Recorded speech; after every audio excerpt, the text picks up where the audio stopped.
tentang Levi-Strauss sendiri adalah seorang antropolog yang mempunyai sumbangsih besar dalam teori strukturalisme dan ilmu sosial. Dalam pemikirannya, totemisme adalah fenomena keagamaan untuk menunjukkan betapa kompleks dan sistematisnya kebudayaan manusia.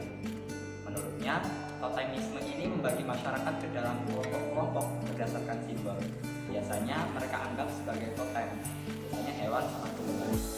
Ia mengidentifikasi pola-pola struktural, mitos, ritual, dan sistem kekerabatan yang terkait dengan totemisme. Pendekatannya menekankan pada pola-pola pikiran yang menjadi dasar kebudayaan manusia, menyoroti keteraturan masyarakat dalam mengorganisir dan memahami dunia mereka. Terima kasih, cukup sekian. Baik, langsung saja melanjutkan dari pembahasan sebelumnya, yaitu di sini saya akan menjelaskan mengenai konsep Levi-Strauss tentang savage mind. Nah, savage mind ini atau pemikiran liar merupakan gagasan kabur yang tidak dapat dinyatakan secara jelas dan sebagai suatu konsep ilmiah. Nah, ia ini sangat metaforis. Oleh karena itu, untuk sampai pada prinsip esensial dari tesis Levi-Strauss ini bukanlah tugas yang mudah.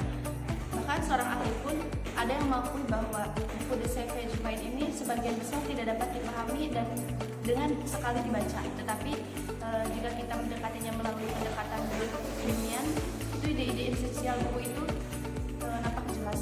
Selanjutnya, Levi-Strauss memperjelas bahwa Savage Mind ini tidak mengacu pada pikiran diskrit dari jenis manusia tertentu, melainkan pada pemikiran manusia yang liar.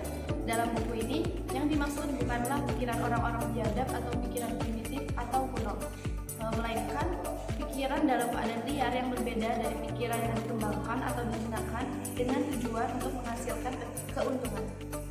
Pemikiran biadab menurut Levi-Strauss ini terus mengumpulkan dan menerapkan struktur dimanapun struktur tersebut dapat digunakan.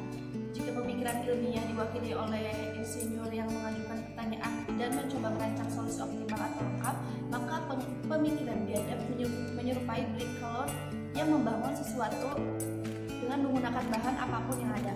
Mungkin sekian pemaparan dari saya mengenai Savage Mind.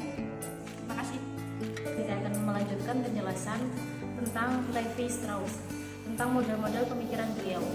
Beliau itu menyebutkan bahwa totemisme sebenarnya itu tidak didasarkan pada kesamaan tipe matrilineal dan patrilineal, tetapi pada ketidaksamaan keduanya. Pola seperti itu terlihat jelas dalam model dasar kontras antaranya pada alam dan budaya.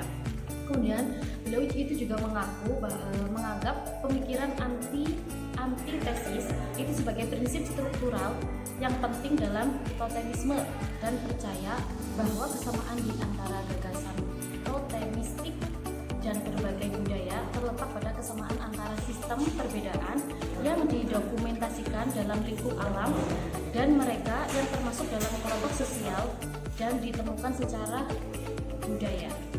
Dan beliau juga menyebutkan bahwa perbedaan antara kelas manusia dan hewan itu menjadi dasar konseptual perbedaan sosial. Oleh karena itu, bagi beliau, totemisme itu adalah sebuah ilusi dan logika yang mengklasifikasikan sebuah penjelasan post hoc di mana struktur hubungan sosial diproyeksikan ke fenomena alam, bukan diambil darinya. Sekian.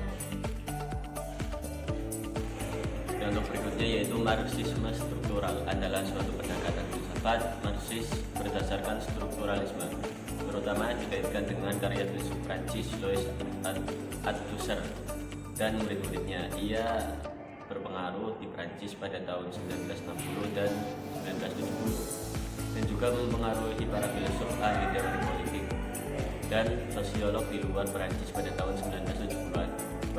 Pendukung Marxisme struktural lainnya adalah sosiolog Nikos Poulos dan antropolog Maurits Bolders.